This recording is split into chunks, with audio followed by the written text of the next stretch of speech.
He stood at the bus stop with weary eyes, no wallet, no destination. Until a girl selling lottery tickets unhesitatingly gave him her last $5. Years later, they walked together again, not as strangers, but as lives forever changed by a small act of kindness that became a legacy of hope. Before we begin, leave a comment below and let us know where you are watching from so we can say hello. Now, let's get into the story. The wind cut through downtown Chicago like a knife that morning, carrying the scent of rain and forgotten stories. Henry Walsh, 42, stood on the corner of Monroe Street, the collar of his faded brown coat turned up against the cold. His tailored suit was neatly folded in the attic closet, as left behind as the life he was trying to escape, if only for a few hours. Today, he wore scuffed sneakers, a pair of worn jeans, and a wool beanie pulled low over his graying hair. No chauffeur. No assistant. No Rolex. Just a man trying to disappear into the cracks of the city he once ruled from above. Henry Walsh wasn't just rich, he was one of the most powerful venture capitalists in the country. But lately, success had lost its shine. Billion-dollar deals and magazine covers hadn't filled the growing emptiness in his chest. He couldn't remember the last time someone had spoken to him without knowing his name or his net worth. So, he devised a simple experiment: strip away the titles, the wealth, the armor, and find out if kindness still existed in the world of strangers. He tightened his grip on the thin fabric of his coat as he crossed toward the bustling bus station. Around him, no one paid attention. That was the point. He was invisible now. The morning crowd surged through the downtown Chicago bus terminal like a restless tide. The air smelled of diesel, coffee, and urgency. People bustled with briefcases, backpacks, and earbuds, lost in their own worlds. Standing awkwardly near gate 14, Henry Walsh patted down his coat pockets again, first the left, then the right. Nothing. He checked the inner pocket, then the back of his jeans. Still nothing. His wallet was gone. He stood still for a moment, feeling the cold reality of his situation settle in. No credit cards. No ID. No cash. Just a nameless, middle-aged man in a faded coat and worn-out boots. In a sea of motion, Henry was invisible. He didn't panic. He didn't shout. He simply observed. Dozens of people passed by him, young professionals, tired parents with children, elderly folks leaning on canes. Some glanced at him briefly, but their eyes slid away, uninterested. A few even frowned, assuming he was another homeless man looking for handouts. No one stopped. No one asked if he needed help. Henry exhaled slowly, his breath fogging in the morning air. So this is what it feels like, he thought, to have everything, yet be seen as nothing. It wasn't the lost wallet that disturbed him. It was the realization that in this crowd of hundreds, kindness was absent. He had walked into this test on purpose, to find a soul still willing to care. So far, humanity was failing. The wind whipped through the busy Chicago bus terminal, tugging at scarves, rustling newspapers, and biting through thin coats. Amid the rushing crowd, a small figure stood mostly unnoticed, until one looked closer. On the edge of the terminal plaza, balanced on a flattened cardboard box, stood a 10-year-old girl with blonde hair tied back in a loose, uneven ponytail. Her coat was 2 sizes too big, the cuffs stained, and her sneakers were so worn the toes peeked out. Lottery numbers. 5 for $1. Lucky numbers today, she called out, holding a fan of brightly colored tickets in one gloved hand, waving them in the air with all the energy she could muster. Her name was Emily Parker. She had been there since dawn. Her voice cracked midway through her pitch. 1 for a dream, 5 for hope, she whispered with a forced smile, scanning the sea of indifferent faces. Her throat burned from the cold and the hours of shouting. Her stomach growled, but she ignored it. Hunger was a familiar ache by now, as normal as the faded clouds in the winter sky. Most people barely glanced at her. Some smiled politely, a few shook their heads. One man told her to get off the damn sidewalk. She simply nodded and shifted closer to the terminal wall, tightening her grip on the bundle of tickets. She wasn't supposed to be there, vendors weren't allowed, but she had learned to move just enough to avoid being chased away. Still, Emily held her ground. Selling lottery tickets wasn't just a way to earn a few dollars, it was survival. Her mom had been too sick to work ever since the surgery, and they couldn't afford another eviction. Emily had promised her that she'd help. "I'm strong, Mommy," she'd said that morning. "I can do this." But now, after hours on her feet, the box under her sagging, her gloves wet and fingers numb, her voice gave out. She tried again, softer this time. Lucky numbers. 5 for $1. Nothing. Emily blinked hard to fight the sting in her eyes. Not now. She couldn't cry here. She'd learned not to take it personally. Most people were too busy, too tired, or too cold to pay attention to a little girl with big eyes and scuffed shoes. Still, she kept trying. She had to. Her mom had only just gotten out of the hospital, and the bills hadn't stopped piling up. As she took a breath to call out again, Emily's gaze swept across the bustling terminal and landed on a man sitting alone on the edge of the bench. His coat looked thin and a little too big, and his jeans were frayed at the hems. He wasn't talking to anyone, wasn't looking at his phone, just sitting there with his hands clasped tightly together. But it wasn't his clothes that caught her attention.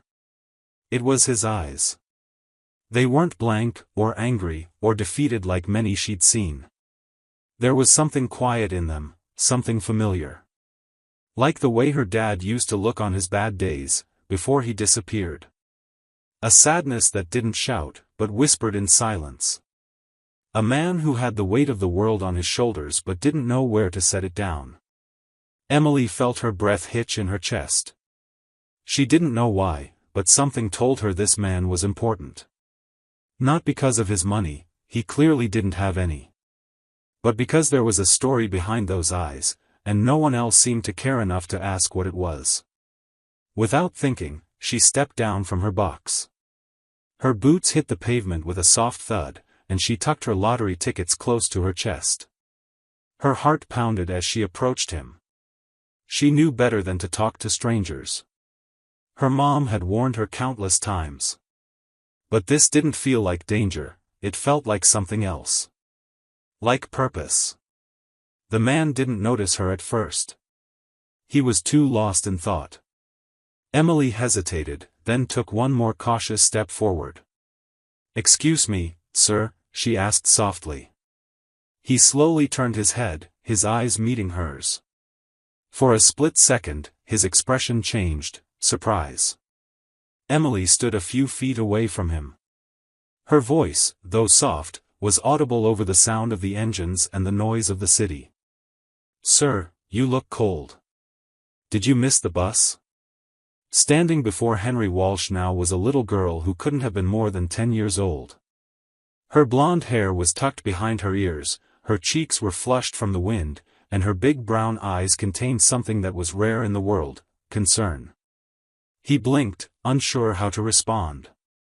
No one had spoken to him all morning, not when he dropped his wallet on purpose hours ago, not when he asked the information desk for help, and certainly not when he sat down pretending to be just another invisible figure in the crowd. "I didn't miss it," he said quietly. I don't have the fare." He braced himself for the girl to step back, maybe roll her eyes, or walk away like everyone else had. But she didn't. Instead, she tilted her head. "You don't have the money?" Henry nodded, giving her a sheepish smile that barely lifted one side of his face. "No. I left my wallet at home, I guess. Not my best day. Where do you want to go?" Emily asked further. "Just across town."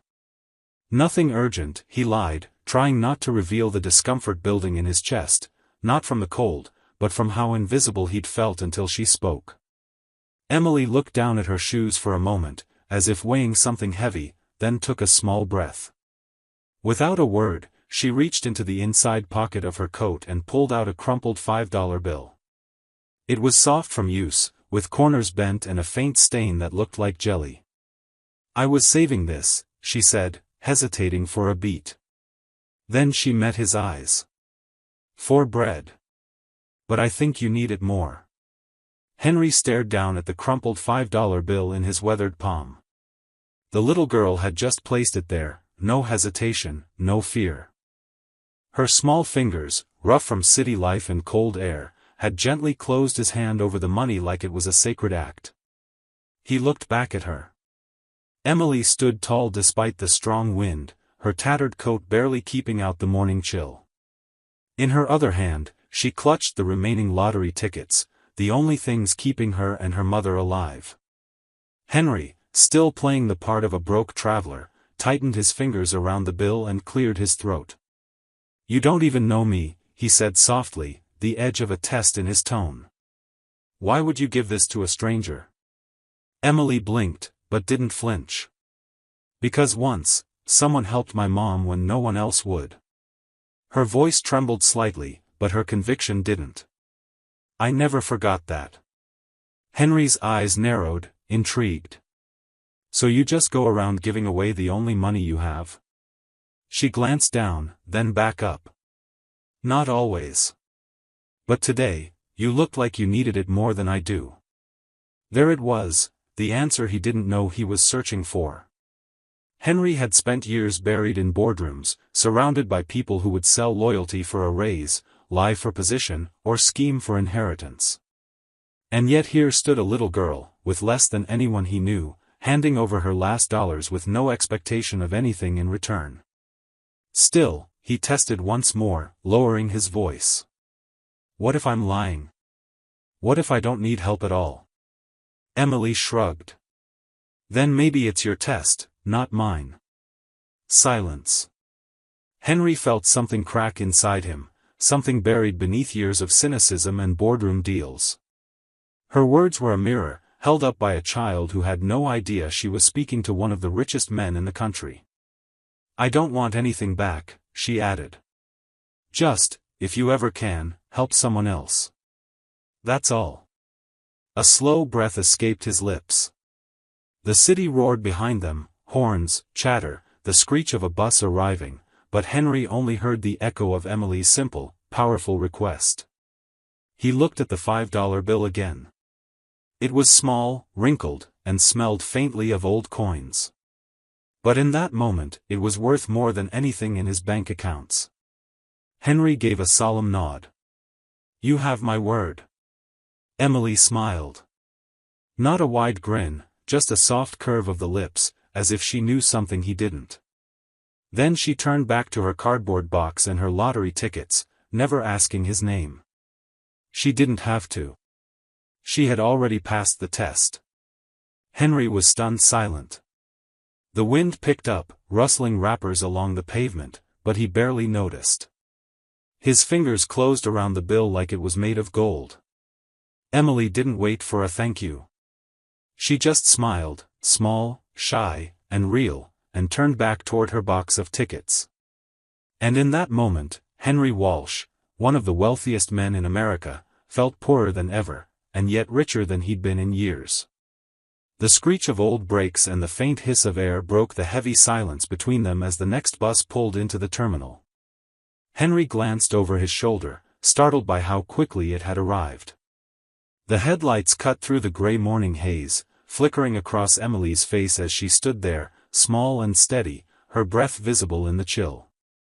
He looked down at the crumpled $5 bill she had just handed him, still slightly warm from her tiny fingers. His heart ached. Everything in him screamed that this wasn't right. A child who could barely afford her own meal shouldn't be giving away what little she had. "I can't take this," Henry said, trying to press the money back into her hand.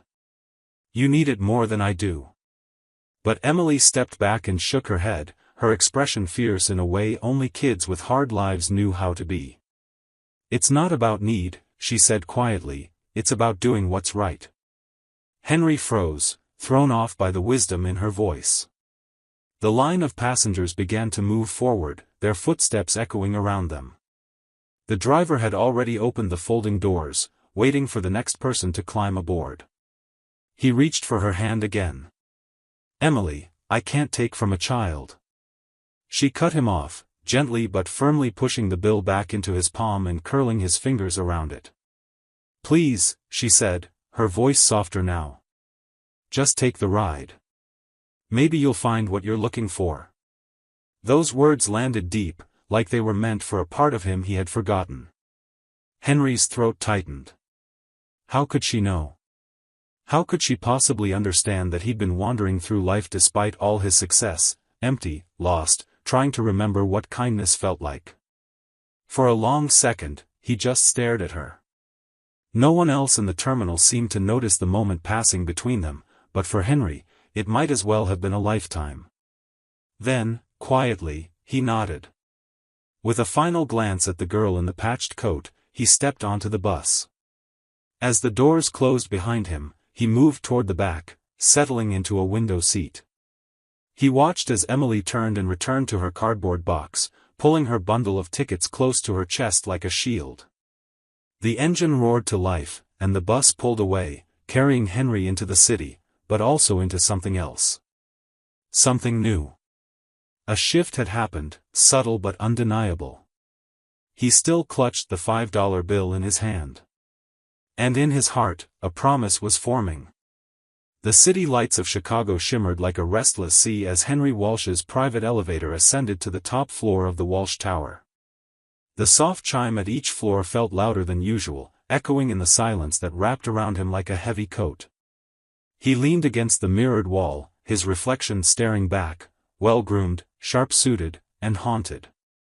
He had just returned from the South Side terminal, where he met a child who unknowingly shattered everything he thought he knew about people, and about himself.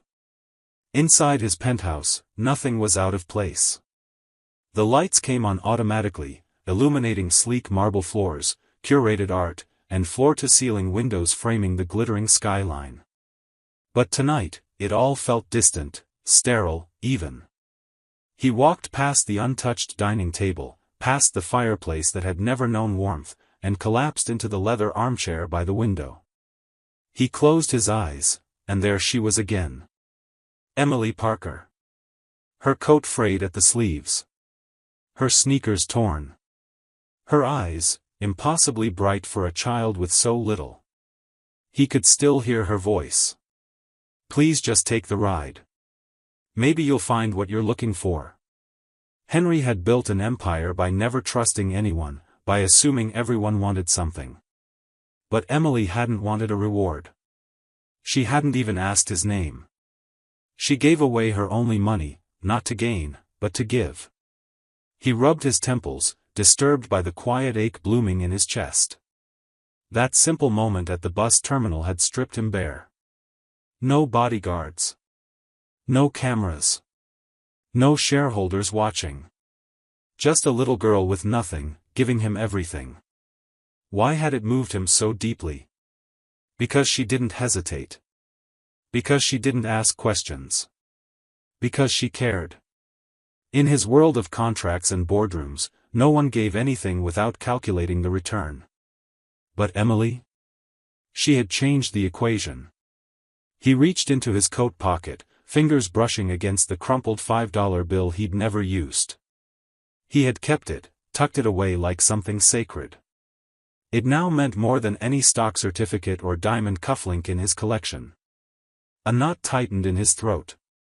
He stood and walked to his study, flicked on the desk lamp, and pulled out a blank sheet of paper. With slow, deliberate strokes, he began to write. Not a check. Not a contract. But a note, just one sentence. Find Emily Parker. I owe her far more than money. As he stared at the words, a strange warmth crept into his chest. For the first time in years, Henry felt human. And all because a little girl offered him her last $5 and asked only one thing in return: promise me you'll help someone else someday. Tonight, that promise had found its beginning. The city skyline glittered against the backdrop of a fading evening sun as Henry Walsh sat by the floor-to-ceiling window of his 59th floor office. He held a steaming cup of black coffee, untouched. His mind was nowhere near the boardroom behind him, where his assistant, Danielle Shaw, waited patiently with a notepad in hand. The man who had once built empires with numbers and logic now found himself haunted by the sincerity in a little girl's eyes. "Danielle," Henry finally said without turning around, his voice lower and softer than usual, "I need you to find someone." Danielle blinked. In her 6 years working for Henry, she'd never heard such a personal tone. He was a brilliant strategist, a cold negotiator, and often too guarded to let emotion slip into business. "Of course, sir," she replied carefully. "Who are we looking for?" Henry finally turned to face her. He walked to his desk and picked up a folded piece of scrap paper with the name Emily scribbled in faint pencil. "Her name is Emily. She's maybe 10. Sells lottery tickets by the bus terminal on 8th Street. South Side." Danielle glanced down at the paper, then looked back up, confused. "Do we have a last name?" "No." "A photo?" "Just," Henry paused, pulling up an old security app on his phone. He found a still frame from a street cam he'd reviewed earlier that day, blurry, grainy, but unmistakable to him. A small girl in an oversized coat, standing near the curb, holding a bundle of tickets. A man, him, dressed in ragged clothes, stood a few feet away. "She gave me her last $5, he said quietly, voice thickening. "Didn't even hesitate. She told me to help someone else in return." Danielle's breath caught slightly at his words. "Find her. But don't make it public. No cameras. No headlines. I don't want this turned into a PR stunt." Danielle gave a single nod. "Understood." South Side Chicago wasn't known for luxury or opportunity. The buildings there didn't shine, they leaned, groaned, and stood on cracked concrete, weathered by years of wind, snow, and quiet struggle. In one of those tired buildings, on the 3rd floor of a narrow walk-up with rusted mailboxes and peeling paint, lived 10-year-old Emily Parker and her mother, Joanna. Their apartment had only one bedroom, but it had stories built into every wall, stories of resilience, loss, and tiny triumphs. The small space was cluttered, but clean. A mattress on the floor in the bedroom was where Joanna now spent most of her time, recovering from gallbladder surgery that had been postponed for months due to lack of insurance. The kitchen was barely wide enough for one person to stand in, but Emily still managed to toast old sandwich bread, boil rice in a scratched pot, and brew weak tea when her mother's pain flared up. They didn't have much, but what they did have, they made count. The apartment had no television. Their only entertainment came from the stories Emily told her mother every night after dinner, usually about the strangers she met selling lottery tickets at the bus terminal. "Today, a lady with pink hair gave me an apple," Emily once said, curling her legs beneath her on the living room floor. "She said it was too bruised for her but still good enough for someone sweet like me." Joanna chuckled weakly from her mattress. "Maybe one day you'll be the one giving someone a pink-haired apple." Emily grinned. "One day." Their income came from a battered tin box Joanna kept hidden under a floorboard. Every dollar Emily brought home from selling tickets, sometimes 3, sometimes 7, was folded and tucked inside. At the end of each week, they'd use most of it to buy essentials, rice, beans, a bit of bread, and sometimes a bottle of shampoo if there was anything left over. They were technically not homeless, but their home felt fragile, like it could disappear with a strong gust of fate. Joanna had once been a hospital receptionist, known for her soft voice and dependable smile. But after her diagnosis and surgery, she'd been let go quietly, replaced without fanfare or severance. The savings they had dwindled rapidly. Medicaid took care of some things, but not enough. That was when Emily had stepped up, far sooner than any child should have to. At first, she had tried to sell lemonade near the hospital. But fall came early that year, and nobody bought lemonade in Chicago winds. So she found old rolls of unsold lottery tickets from a closed-down kiosk and stood outside Union Station, holding them out in her tiny gloved hands. She didn't beg, Emily didn't like that word. Instead, she offered hope, as she told her mom.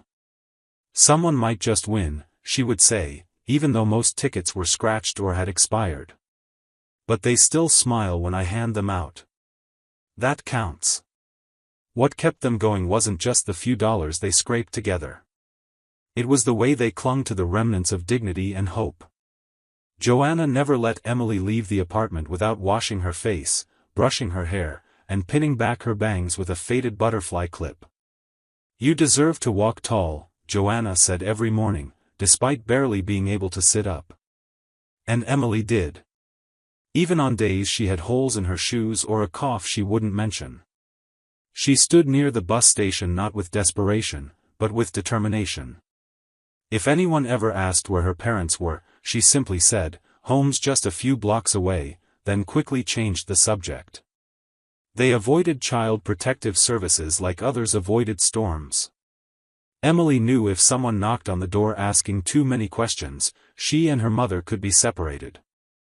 And that possibility kept her fiercely protective and careful.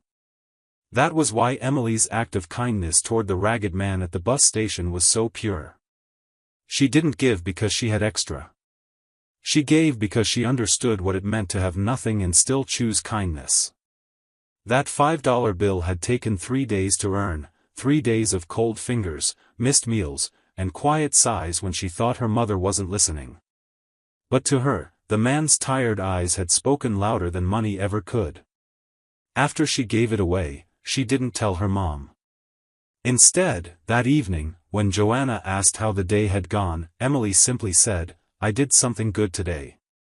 I helped someone." Joanna reached out and took her daughter's small hand.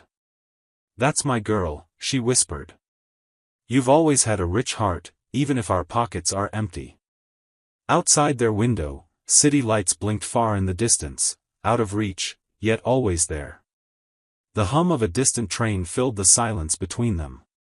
And for a moment, despite the hunger and the fear, there was peace. They didn't know that someone was already searching for them. That a man whose fortune was built in boardrooms and skyscrapers had felt something stir inside him for the first time in years because of a little girl who said, "Just help someone else." But even if they never saw him again, Emily wouldn't have regretted it. Because in her world, kindness wasn't a luxury, it was the last bus ticket out of despair. Over the next 48 hours, Danielle's calm demeanor gave way to relentless determination. She started with the obvious, 8th Street Terminal. The security camera feeds were a mess. Most had dead pixels or grainy views barely qualifying as usable. But persistence was something Danielle had learned well under Henry Walsh's mentorship. She looped through hours of footage, pausing at every flicker of a child holding something in her hands. Dozens of children passed through that area every day, many selling gum, flowers, or lottery tickets.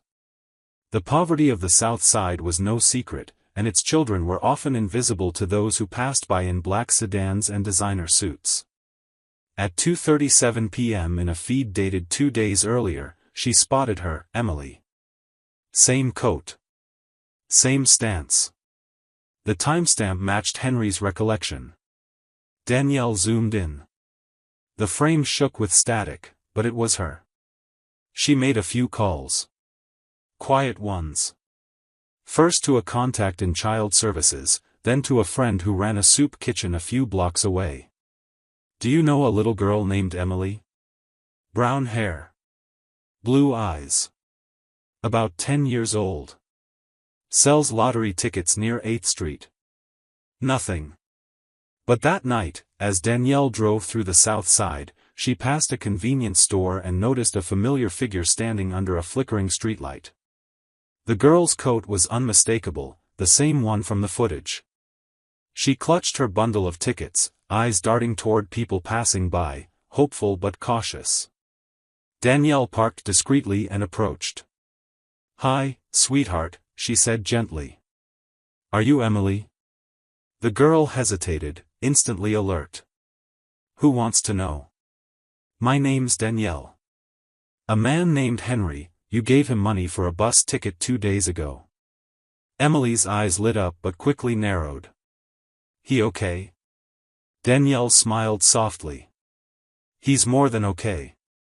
He hasn't stopped thinking about you since. Emily blinked. I just did what I thought was right. Danielle knelt so they were eye to eye. Would it be okay if I talked to your mom? Henry would love to see you again. He just wants to say thank you. Nothing more. Emily hesitated again, then pointed down the street. We live in that building. Apartment 3C. But Mama's not feeling well. Danielle nodded, placing a hand gently on the girl's shoulder. I won't be long. I promise. 10 minutes later, Danielle stood in a cramped but tidy apartment. Emily's mother, Joanna, sat wrapped in a blanket on a worn recliner. She had tired eyes and the kind of face that bore silent burdens. But when Danielle explained everything, the man Emily had helped, who he really was, Joanna sat up straighter. My Emily, she whispered in disbelief. He was that man. Danielle nodded. She didn't hesitate to help. And now, Mr. Walsh wants to return the gesture. Joanna's voice cracked. She's always been like that. Always giving, even when we barely had enough. Danielle smiled. He'd like to invite you both to visit him. No pressure. No media. Just gratitude.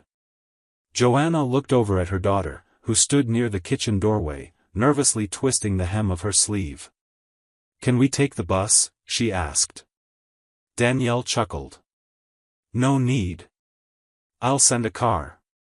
That night, back in the skyscraper high above the city, Danielle entered Henry's office without knocking, a rare breach of protocol. Well? He asked, rising. I found her. Henry's breath hitched slightly.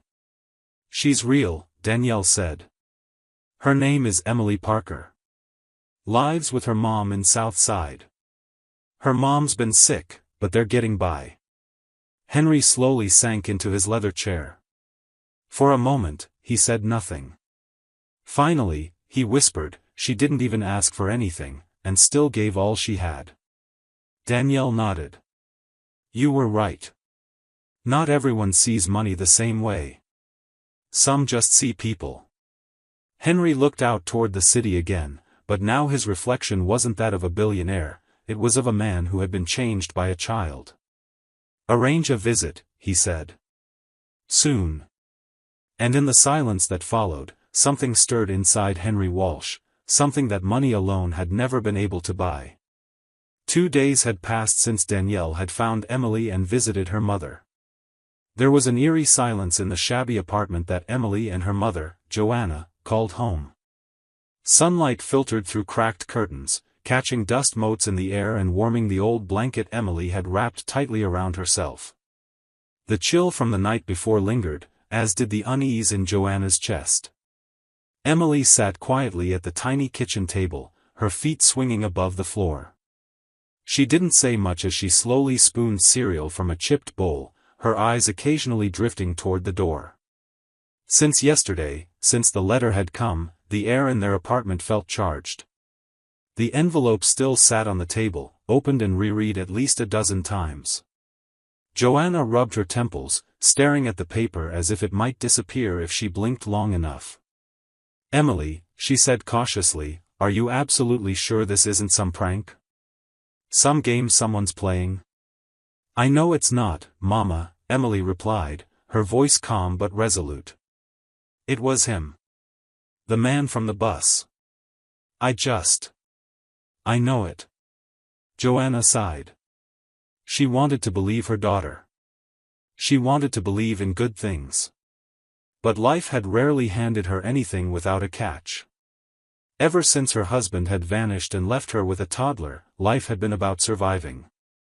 Hope was a luxury they couldn't afford. Still, when the knock came at exactly 9 a.m., Joanna's heart nearly stopped. She froze in place, staring at the door.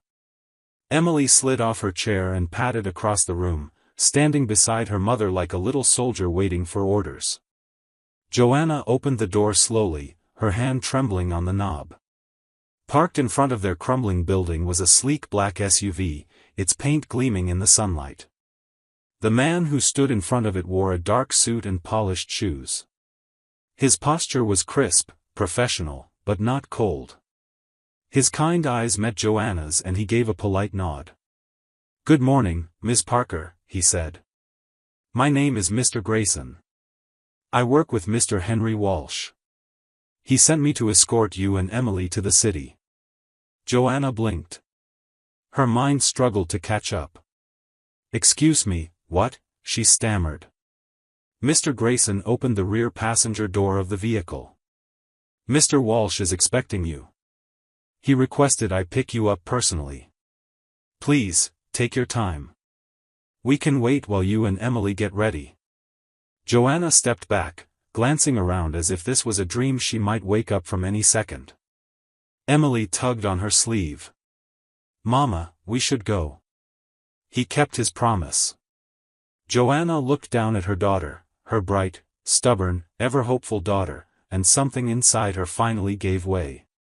She nodded silently and rushed to their shared bedroom. They didn't have much, no fancy dresses or makeup bags to pack, just Emily's nicest jeans and a sweater without holes. Joanna smoothed her hair in the mirror, pulled on a coat that still fit, and then helped Emily with hers. Back outside, Grayson helped them into the SUV with the kind of reverence reserved for people far wealthier than they were used to. Joanna felt like she was sinking into a dream she had no map for. She wrapped her arms protectively around Emily in the back seat as the vehicle rolled away from the gray apartment complex. The streets blurred by, changing from cracked pavement and chain-link fences to rows of tidy brownstones, then skyscrapers that reached into the clouds. The further they traveled, the more distant their old life seemed. Emily stared wide-eyed at everything. "I've never been to this part of the city," she whispered. Joanna simply nodded. She was too overwhelmed to speak. Finally, the SUV pulled into a private underground garage beneath a towering building in the heart of downtown. Grayson turned to them with a gentle smile. "We've arrived. There's an elevator that will take you straight up to the 59th floor. Mr. Walsh will be waiting." Joanna's hands tightened around Emily's. "Is he safe?" she asked, suddenly aware of how vulnerable they were. Grayson's expression softened. "Ma'am, Mr. Walsh is one of the most powerful men in this city. But I promise you, he's also one of the kindest. Especially since meeting your daughter." Joanna nodded and stepped out of the car, her knees slightly shaking. Emily walked beside her with a quiet kind of confidence, like she knew the moment they were stepping into would change everything. The elevator whooshed open and they stepped inside. Joanna's heart pounded louder with each passing floor. Emily looked up at her. "It's going to be okay, Mama," she said, squeezing her hand. When the elevator doors slid open at the 59th floor, it revealed a space unlike anything they'd ever seen. Floor-to-ceiling glass windows gave way to a breathtaking view of the skyline. The floors gleamed like polished stone, and soft music played in the background. At the center of it all stood Henry Walsh. He was no longer the man in the tattered coat from the bus terminal. Dressed in a perfectly tailored navy blue suit, clean-shaven, composed, and yet, his eyes lit up when he saw them. Especially when he saw Emily. Joanna froze, unsure of what to say. Henry stepped forward, not with grandeur or ego, but with a warmth that made the coldness of their world outside seem a lifetime away. "Emily," he said softly, "you kept your promise. And now, I'm keeping mine." The sky above Chicago was a pale gray, the kind of overcast afternoon where the clouds seemed to weigh down the entire city. Emily Parker held tightly to her mother's hand as they stood across the street from the towering building that loomed ahead, the Walsh Building.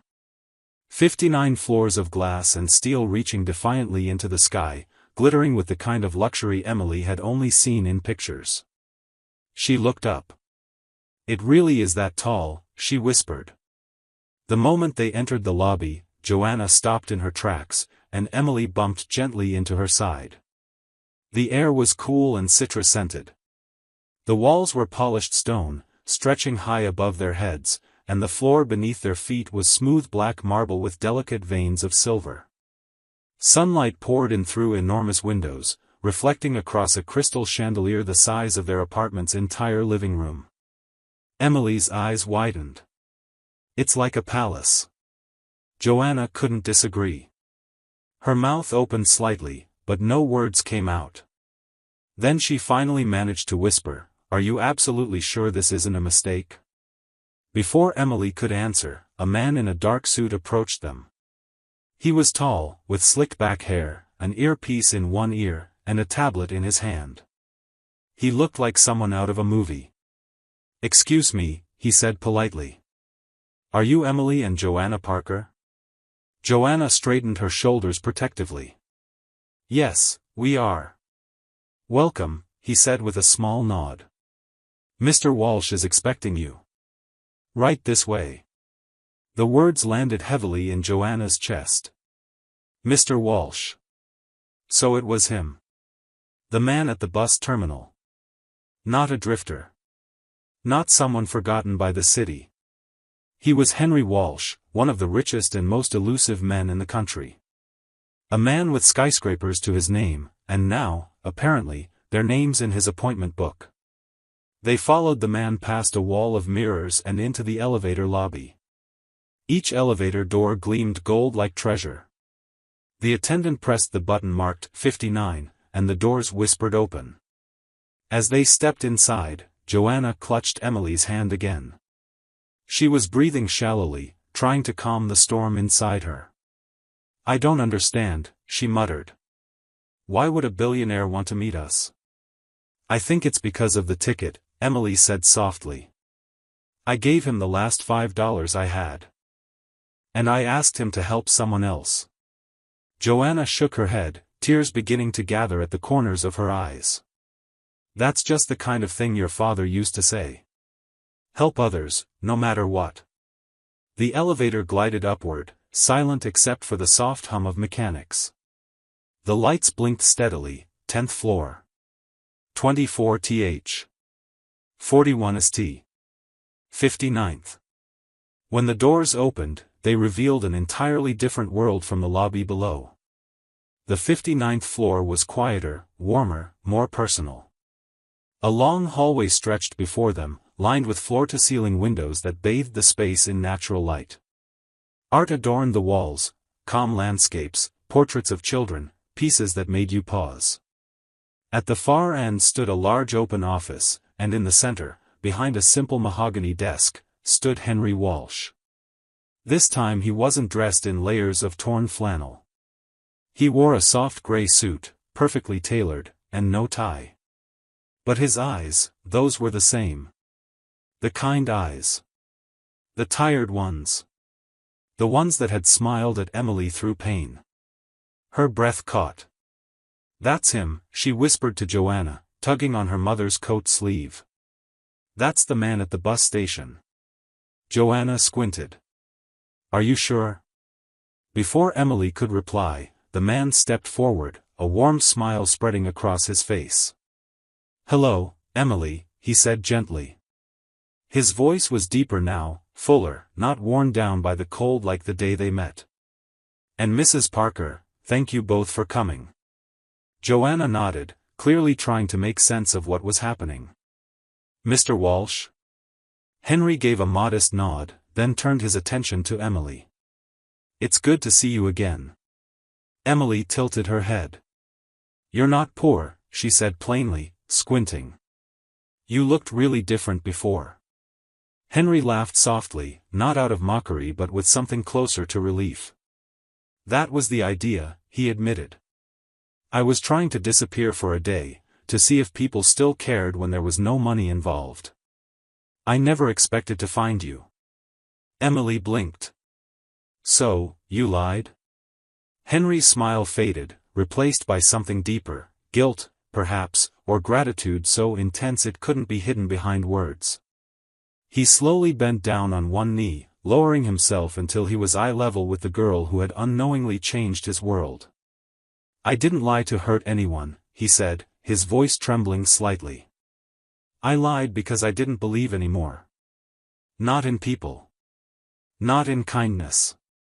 Not even in myself." Emily's wide brown eyes searched his face. "I've built towers, run companies, earned more money than I can ever spend," Henry continued, "but none of it meant anything anymore. I was surrounded by people who said yes to me, but none who meant it. Until you." Emily looked puzzled, but listened. "You gave me $5, he said quietly. "And it wasn't just money. You gave me hope. You reminded me of something I lost a long time ago, the belief that people are good, that kindness exists. And you didn't do it for a reward. You didn't even know who I was. You just gave." Tears welled up in Joanna's eyes as she clutched her daughter's shoulders. Emily's face turned pink. "It wasn't that much," she mumbled. Henry shook his head.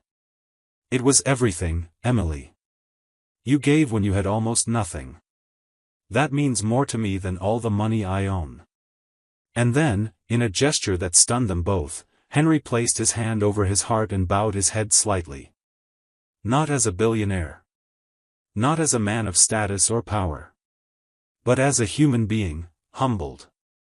Emily fidgeted, clearly overwhelmed. "But I don't get it. Why would someone like you care about me?" Henry's eyes locked with hers. "Because someone like you reminded someone like me what it means to be human." Joanna finally found her voice. "Mr. Walsh, I don't know what to say. We're just trying to get by. I never imagined." "You don't have to say anything," Henry interrupted softly. He rose to his feet and gestured toward the leather folder sitting on the desk nearby. "I just want you both to know what your actions meant." He walked over, opened it carefully, and handed it to Joanna. Inside were 3 neatly arranged documents.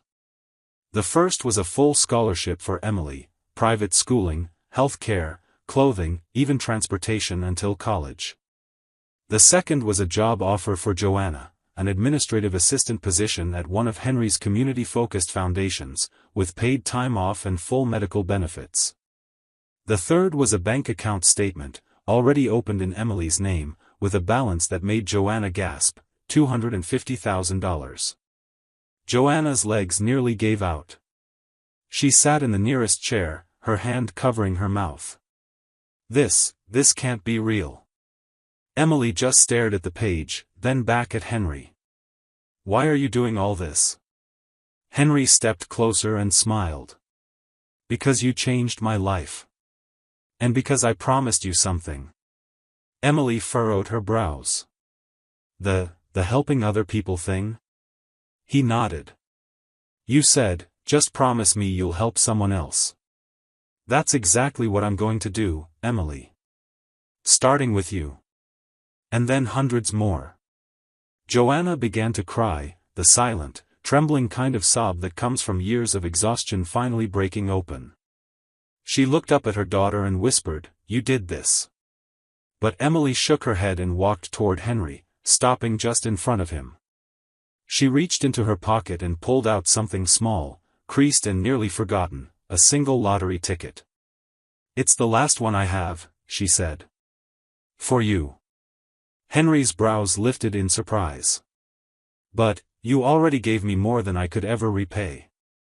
Emily grinned. "It's not for you to win. It's so you remember me." He took it gently and looked at it like it was made of gold.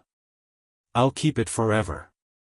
And in that moment, as the sun poured through the floor-to-ceiling windows of the tallest building in Chicago, the billionaire and the little girl stood not as rich and poor, not as giver and receiver, but as 2 souls who met at just the right time, when one had nearly given up on the world, and the other was quietly saving it. The city skyline stretched across the horizon like a promise too big to grasp. From the 59th floor of the Walsh building, the view could make anyone feel small, unless you were Henry Walsh. For most of his 68 years, he had stood at the top, not just of the building, but of the world he helped shape.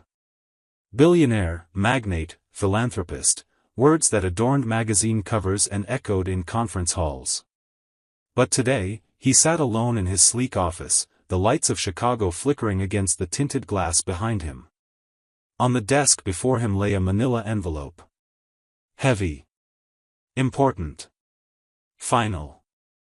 It was his last will and testament. The attorney beside him, a quiet man in his 40s named Philip Green, cleared his throat. "Mr. Walsh, are you certain about the changes?"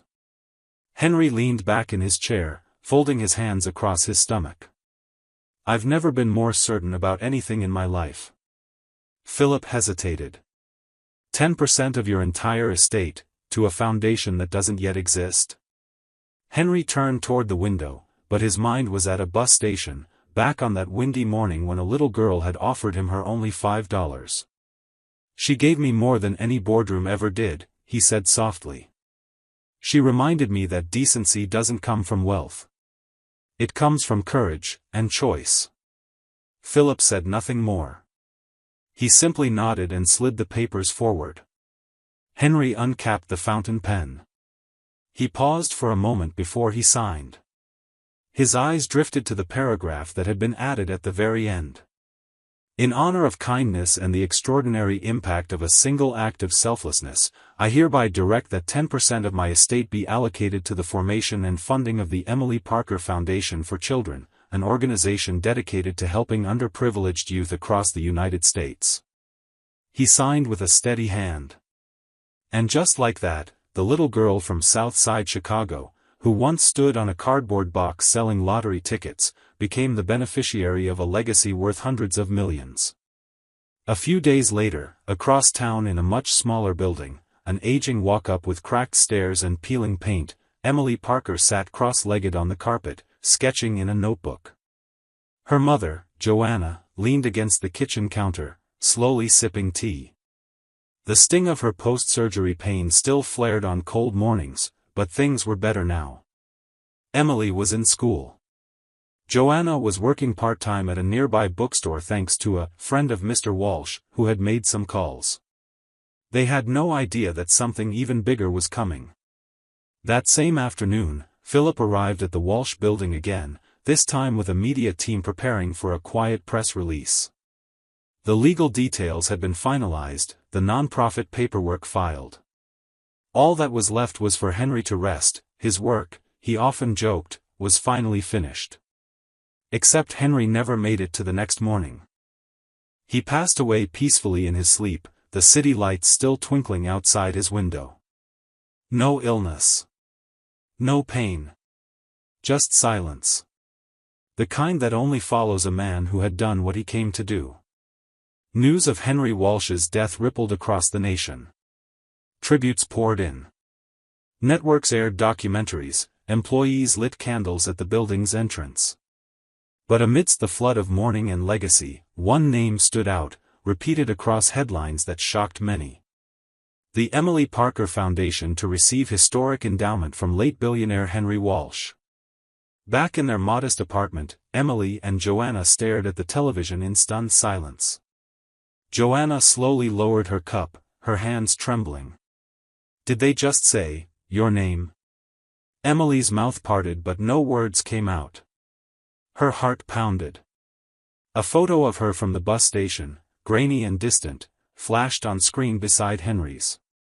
She remembered the camera that had clicked from across the lot that day. She'd thought it was a tourist. Then a knock came at the door. Joanna opened it to find a sharply dressed woman and a tall man in glasses, Philip Green. "Good afternoon," he said with a kind smile. "My name is Philip. I'm Mr. Walsh's attorney. May we come in?" Joanna's voice faltered. Of course." Philip handed her a sealed envelope and sat gently on the worn couch. Emily crawled up beside her mom, clutching her arm. She didn't understand everything, but she could feel the air had changed. "I'm here today," Philip said, "because Mr. Walsh left behind something incredibly important. Not just to the world, but specifically to you." He explained everything: the bus station, the anonymous donation, the scholarship, and finally, the foundation. Joanna gasped. He left 10% of his estate. For Emily? Philip nodded. He believed that a single act of kindness could change the world. Your daughter proved that to him. Joanna began to cry. Her shoulders shook silently as she reached for Emily's hand. The little girl looked up at her mother, then at Philip. "Will it help other kids?" Emily whispered. Philip smiled. "Yes. Thousands, maybe millions. You're going to help build something that never existed before." Emily's face lit up with awe. She didn't care about the numbers, or the cameras, or the money. All she could picture were kids like her, cold, scared, and hungry, getting a warm meal and a safe bed because she had once handed over $5 to a stranger. Later that night, Joanna tucked Emily into bed. The television still glowed faintly in the background. Emily stared up at the ceiling. "Mom?" she asked softly. "Yes, baby? Do you think Mr. Walsh is still watching?" Joanna smiled, brushing hair from her daughter's forehead. "I do. What do you think he'd say right now?" Joanna looked toward the ceiling, her voice gentle. "I think he'd say, 'Thank you, Emily. You reminded me how to be human.'" Emily closed her eyes with a smile and whispered, "You're welcome." Far above the city, the Walsh building gleamed in the night sky. And on the ground, in a dozen neighborhoods like Emily's, plans were already underway: blueprints for shelters, scholarships, mobile health clinics, and food banks. All to be named in honor of one little girl's name. The Emily Parker Foundation was no longer just a line in a will. It was a heartbeat. A legacy.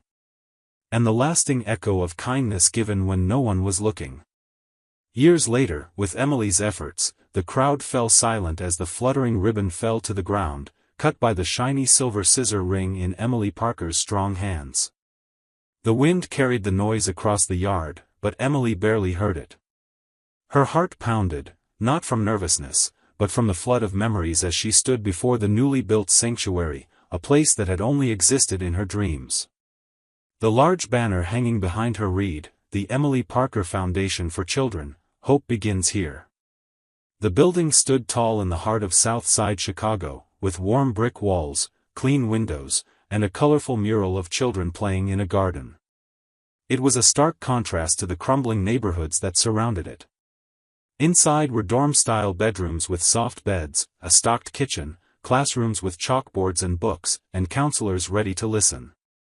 Emily stepped up to the wooden podium placed at the front steps of the shelter. She looked over the sea of faces: city officials, donors, volunteers, families in need, and in the front row, her mother Joanna, now healthy, sat with tears already brimming in her proud eyes. Emily adjusted the microphone. Her tailored navy suit fit her like armor, but in that moment, she let it melt away. She wasn't just a lawyer, or a public figure. She was still the little girl who had stood on a cardboard box selling lottery tickets to help her mom survive. And that little girl had something to say. "Thank you all for being here today," she began, her voice clear and strong.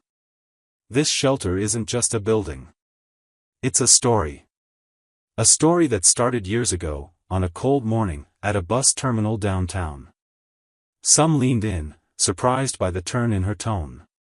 Others recognized this part of her journey. Still, most had never heard the full truth.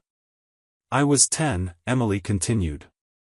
My mom had just gotten out of the hospital. We had no money, barely enough food. I was selling lottery tickets to strangers, hoping to earn enough to buy us bread that day." Her gaze drifted momentarily, her eyes glassy. "I saw an old man, or so I thought, sitting by himself. He looked lost. Tired. Cold. No one helped him. No one even noticed him. But I did. And something in me told me to give him the $5 I had saved. The audience was still now, captivated by the rawness in her voice. I didn't know who he was. I just knew he needed a way home. She took a breath, her fingers tightening on the sides of the podium. I gave him the money. But before he got on that bus, I asked him to do one thing for me, just one thing. I said, please help someone else someday. And then he left. Murmurs spread across the crowd as people connected the dots.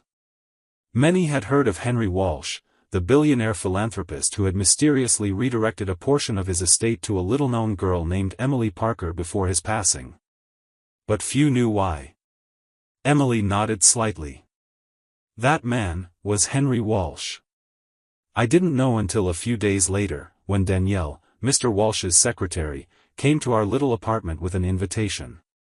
One conversation changed everything. Her voice began to tremble. He told me that kindness isn't measured by how much you give, but by how much it costs you to give it. And that day, I had given him everything I had. Joanna wiped her tears, her hand over her heart. He gave us a home. A future. A second chance. He paid for my education, got my mom a job, and changed the course of our lives forever. But the most valuable thing he gave me was a lesson. She paused, letting the weight of her next words settle in the air. I never forgot my promise. Applause broke out softly, like a wave rolling in. This shelter is the fulfillment of that promise. It's for every child who's ever been ignored, every parent who's ever been too proud to ask for help, and every family who's one bus ride away from losing it all. She gestured toward the entrance of the shelter. Through the glass doors, a dozen children peered out, some holding stuffed animals, others clutching their parents' hands. One girl, about 10, with tangled braids and wide eyes, reminded Emily of herself. This building is more than bricks and beams. It's a sanctuary. It's proof that kindness can echo across years, across lives. That one act, no matter how small, can change the world. The crowd rose to their feet. Reporters wiped at their eyes. Even the mayor, known for his stoic demeanor, clapped with a hand pressed to his chest. As the ceremony wrapped up, people lined up to thank her, to share their own stories, to take photos. But Emily's eyes were searching, for someone she felt in her bones would be there. Then she saw him. In the back, beside a tree, stood an older man with a kind face and gray in his beard. Not Henry, of course, he had passed away years ago, but Mr. Lennox, Henry's longtime attorney. He approached with a small box in his hands. I think Henry would have been proud, he said softly. Emily smiled with tears slipping down her cheeks. He already was. Mr. Lennox opened the box. Inside was a gold money clip engraved with the words, "Pass it on." The same one Henry had carried his entire life. And now, it belonged to her. He left this for you, the lawyer said. He said if you ever fulfilled your promise, this should go to you. Emily took it carefully, holding it like something sacred. She traced her thumb across the engraving. It was smooth from decades of being carried and used, and now it was hers to protect. As the sun dipped lower on the horizon, casting golden light across the shelter walls, Emily walked toward the children huddled near the entrance. She knelt to meet their eyes. You're safe now, she told them. And you're going to do amazing things. Just remember to pass it on, okay? They nodded, wide-eyed and smiling. Joanna appeared beside her, placing an arm around her daughter's shoulders. You kept your word, Emily. No, Mom, Emily whispered, her voice thick with gratitude. We did. And with that, Emily stood up, holding her mother's hand in one, and the golden money clip in the other. The crowd behind her, the shelter ahead, and a future wide open with possibility. The promise had been fulfilled. And the story was just beginning. The city had changed. Buildings stretched higher than Henry Walsh remembered, casting longer shadows in the golden light of the late afternoon. The familiar screech of tires, the hiss of bus brakes, and the murmur of sidewalk conversation still echoed through the Chicago streets, but everything somehow felt quieter, gentler. Or maybe he had simply changed. Henry stood at the corner of 42nd and Madison, leaning gently on his polished cane. His once dark hair was now streaked with silver, but his tailored suit still sat perfectly on his tall frame. His watch, a limited edition Breguet he'd been gifted by an oil tycoon, gleamed in the light, but today, it meant nothing to him. Today was not about wealth or boardrooms.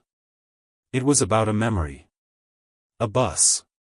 And a little girl who had once changed his life forever.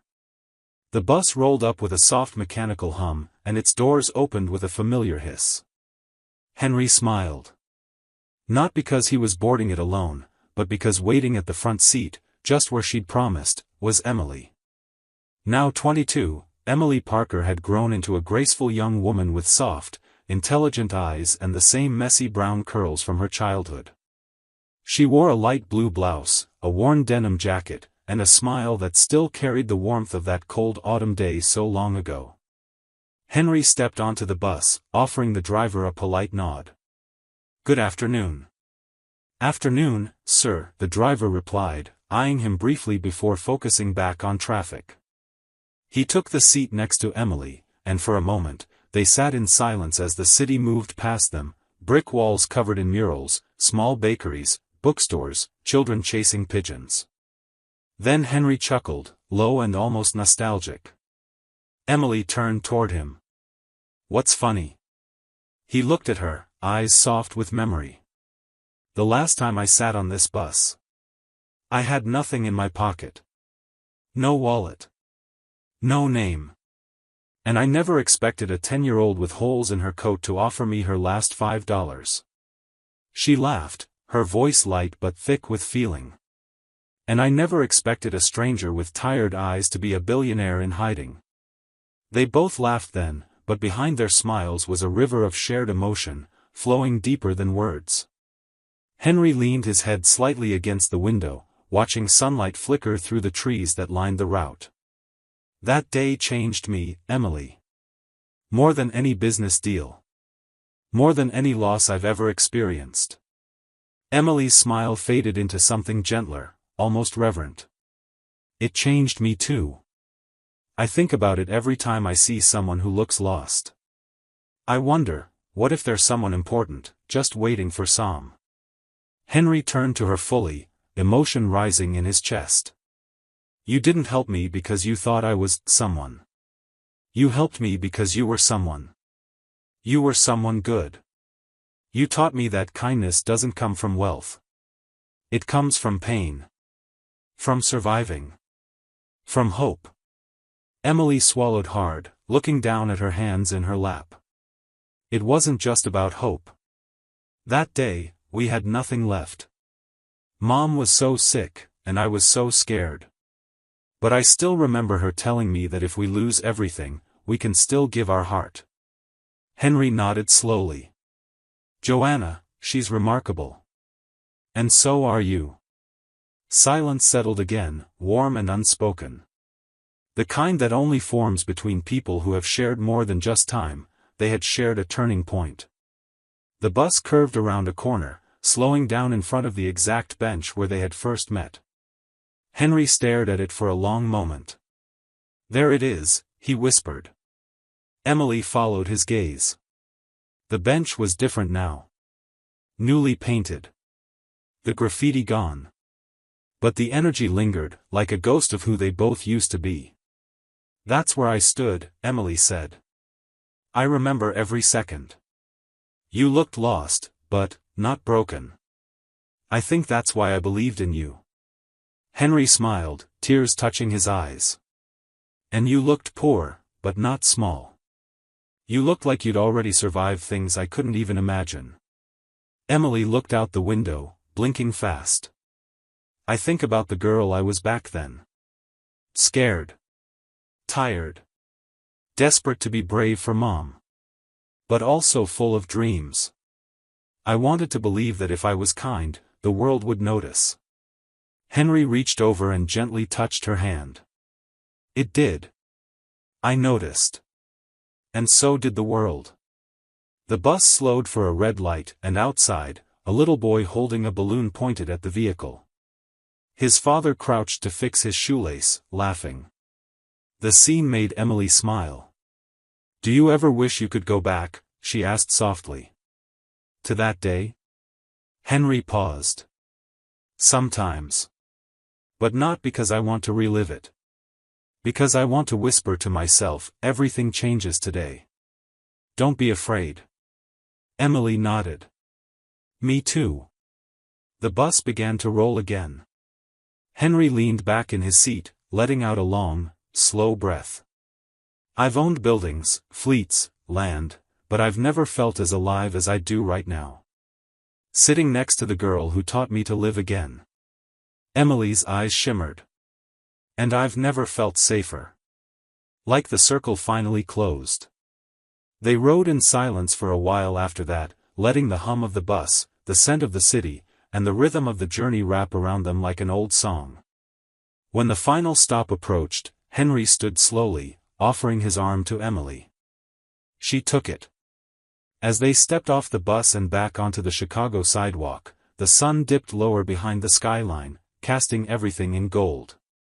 Emily turned to Henry and asked, "What now?" He smiled. "Now? We pay it forward." And with that, they walked side by side into the late afternoon, not as billionaire and girl from the streets, but as two souls forever bound by a moment on a bus, where compassion changed everything. We'd love to hear what you think. Drop a comment below and rate this story from 10 to 100. Tell us where you're watching from too. Make sure to hit that subscribe button and turn on the notification bell so you never miss a story.